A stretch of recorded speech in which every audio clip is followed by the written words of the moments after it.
ఇదేంటి తెలుసా, సోడి పిట్టి అంటారు చూసారా.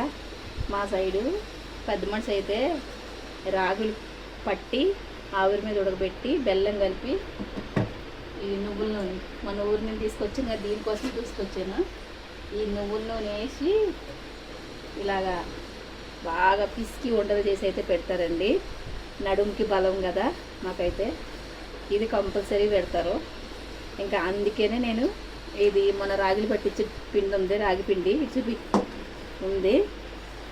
ఇంకా గానుగ నూనె అంటారు కదా, ఇది పిచ్చిపి కదా నువ్వులు నేను గానుగ నేను ఊరి నుంచి తీసుకొచ్చిన దీనికోసమే బలం అని.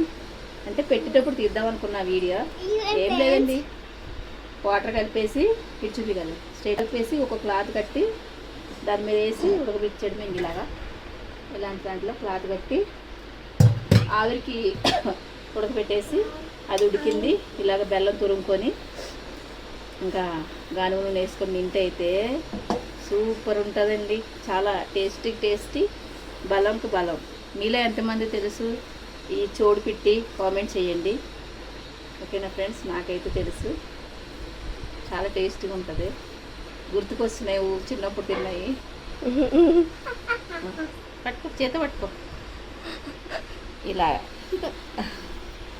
మా దాంట్లో అమ్మాయి పుష్పత అయితే ఇలానే పెడతారండి, అమ్మాయికి పెడతారు.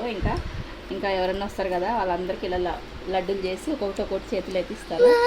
ఓకేనా ఫ్రెండ్స్, ఈ రాగి లడ్డుకి ఈ పిట్టికి గానుగ నూనె ఉండాలండి, అంటే నువ్వుల నూనె ఉండాలా. చాలా టేస్ట్గా ఉంటుంది.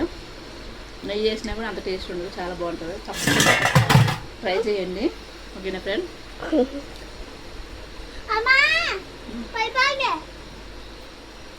నేనైతే అప్పల పోసిన చాలా బాగుంది.